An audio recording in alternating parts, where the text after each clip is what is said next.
ৰঙালী বিহু উদযাপনৰ ব্যাপক আয়োজন বৃহত্তৰ তেজপুৰ পূৰ্বাঞ্চল যুৱ সংঘৰ উদ্যোগত অহা 4 মেৰ দিনা বৰ্ণাঢ্য কাৰ্যসূচীৰে অসমীয়া জাতিৰ হৃদয়স্পন্দন স্বৰূপ ৰঙালী বিহু উদযাপন কৰাৰ বাবে ইতিমধ্যে আয়োজক সমিতিৰ ফালৰ পৰা প্ৰস্তুতি তুংগত উঠিছে।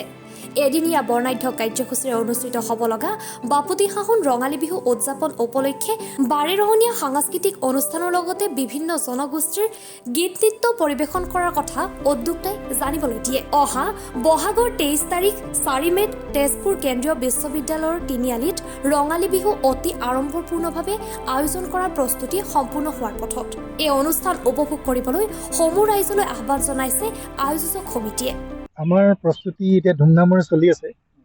আমাৰ এই ৰঙালী বিহুৰ আমি যি উদযাপন কৰিবলৈ লৈছোঁ, আমাৰ অহা 4 মে আৰু 20 বহাগত আমাৰ এই এনেকুৱা এটা সাংস্কৃতিক অনুষ্ঠান পতাৰ আমাৰ এটা সপোন আছিল।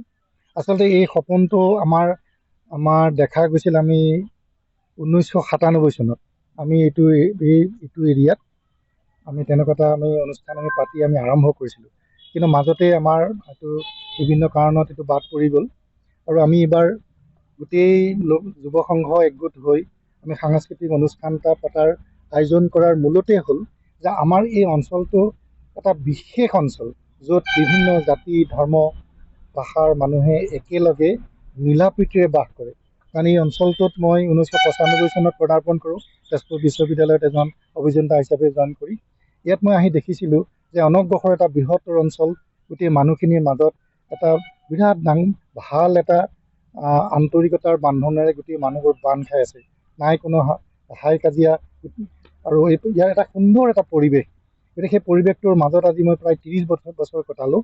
কিন্তু আমি প্ৰায় ভাবোঁ যে আমি একেলগ হৈ আমি এটা অনুষ্ঠান এটা পাতিব লাগে। এইবাৰ আমি আমাৰ অসমীয়া এটা জাতীয় উৎসৱ, এই উৎসৱটোক আমি আয়োজন কৰাৰ ব্যৱস্থা এটা কৰিছোঁ। আৰু মই আশা ৰাখিছোঁ যে বহুত ধুমধামেৰে আমাৰ এই অনুষ্ঠানটো পাৰ হৈ যাব আৰু এই অনুষ্ঠানৰ মাজেদি আমি গোটেই অসমবাসীলৈ এটা আমি মেছেজ পঠাব পাৰিম যে আমি ইয়াত বৰ সুন্দৰভাৱে মিলা প্ৰীতিৰে বসবাস কৰিছোঁ। কাষে কাষে আমাৰ এখন বৃহৎ অনুষ্ঠান তেজপুৰ চেণ্ট্ৰেল ইউনিভাৰ্চিটিখন ঠন ধৰি উঠিছে, গা কৰি উঠিছে, আৰু কাষৰ গোটেই অঞ্চলটো এতিয়া ভাবিব নোৱাৰা ধৰণে এতিয়া ডেভেলপড হৈ পৰিলে।